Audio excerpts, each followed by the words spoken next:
Bem, vamos lá. O que é que a gente tem hoje? Hoje são dia 12 de 7 de 2024. A gente tem o seguinte viés direcional do preço. Pelo menos eu consigo identificar muito bem aqui quando o preço rompe esse boss no dia 11 de junho. Então a gente tem essa nova referência para traçar, então a gente pode trabalhar dentro dela. Dentro dessa referência aqui, a gente vai ter o seguinte: o preço daqui subiu até aqui, certo? Se ele fez isso, a gente teria essa referência de negociação aqui, pelo menos quando a gente se trata de avaliar o euro-dólar. Então, por exemplo, aqui a gente tem uma zona de indução muito bem nítida. A gente teria um POI de Nova York validado aqui embaixo para a gente poder estar pegando essa operação e levando ela até lá em cima. Teríamos o traçamento de 50%, teríamos a nossa compra aqui, o take nessa região e o stop abaixo.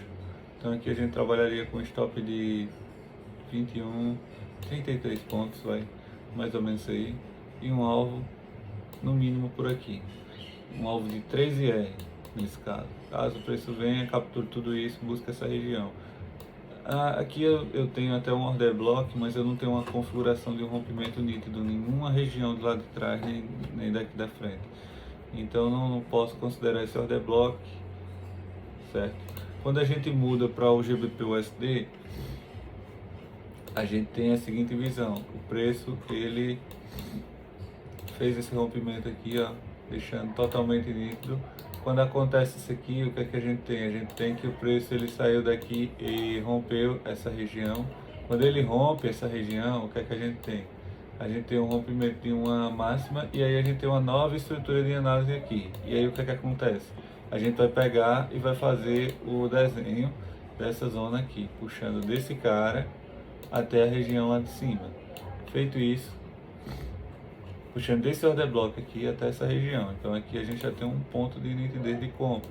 Quando a gente traça 50%, é só pegar e analisar aqui as zonas de liquidez, que eu consigo identificar facilmente como esta daqui. Eu não posso considerar esse cara aqui, por quê? Porque não tem nenhuma estrutura válida. Por mais que esse Londres aqui rompeu, a minha nova zona que eu queria considerar era essa aqui. E aqui não tem POI de Nova York dentro dessa região, então fica invalidado esse tipo de leitura. Então, tirando isso aqui, como não existe, isso aqui vira liquidez. Se vira liquidez, eu tenho essa região aqui de baixo para comprar, fazer uma boa compra. A gente tem a possibilidade de comprar aqui, ó, com um stop de 53 pontos para pegar 60 e... vamos botar aqui mesmo 79 e buscar um alvo de pelo menos nessa região. Então já dá o quê?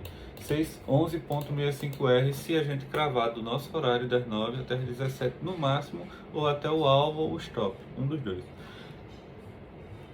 Tirando o GBP, a gente vai ter o Euro GBP agora. O Euro GBP, a gente tem a seguinte visão: o preço está caindo, certo? Está caindo. Antes disso tudo, a gente tinha visto essa quebra de estrutura aqui totalmente nítida. Se tinha isso aqui, a gente tinha, por exemplo, um viés de queda quando o preço chegou aqui. Se eu considero essa nova região aqui e o preço ele chega a fazer isso aqui, ó, pum, rompe. Se eu considero essa nova aqui, ó, depois que ele fez isso aqui, ó, e rompe novamente, eu teria essa região aqui, ó, para adotar. Por quê? Porque dentro dessa região a gente teria a seção de Nova York com um POI válido aqui na região superior. Na realidade, esse cara não é nem da seção de Nova York ainda, é da seção de Londres. Então eu só teria você aqui, ó, desse tamanhão. Aí teria que avaliar o seguinte: para poder deixar validado esse rompimento desse fundo aí, a gente teria que ver se dessa região a gente já consegue identificar a liquidez aqui, ó, nessa seção, mas teríamos que avaliar se nessa região aqui, daqui até aqui,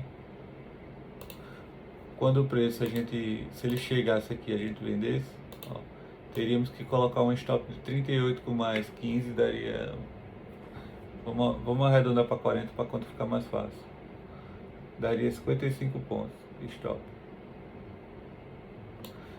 o nosso alvo teria que estar pelo menos nessa região. Então daria 3R, um fator risco-retorno menos de 5:1. Não compensaria, isso aqui estaria fora de cogitação. E aí a gente teria essa referência aqui como região, preço rompe.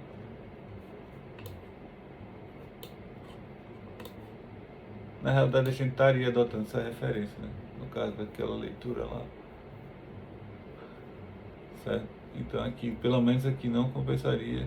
Talvez se a gente pegasse essa, como aqui é um POI de Londres, também não vejo essa leitura aqui.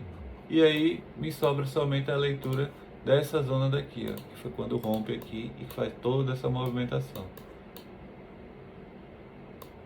E aí simplesmente a gente teria uma zona de liquidez aqui nessa região, muito bem nítida. Feito isso, a gente tem a gente tem uns order block aqui, ó. Só que eu não acho a região tão válida porque está muito próximo de 50%. Aí a gente tem esse bloco de ordem aqui super validado, que seria só esse candle. Já nesse caso aqui eu peguei os dois para ficar mais nítido essa região. Então aqui a gente tem a possibilidade de uma venda muito boa efetuada. E aqui a gente tem esse fair value gap, certo? Que é a ineficiência de preço. Quando o preço subiu até aqui, a gente poderia tracejar ele até aqui, marcar o consequente encontro, o centro dele e vender. Mas como eu não me sinto confortável estar fazendo esse tipo de operação, só opero no order block normal, certo? Então só teríamos aquela oportunidade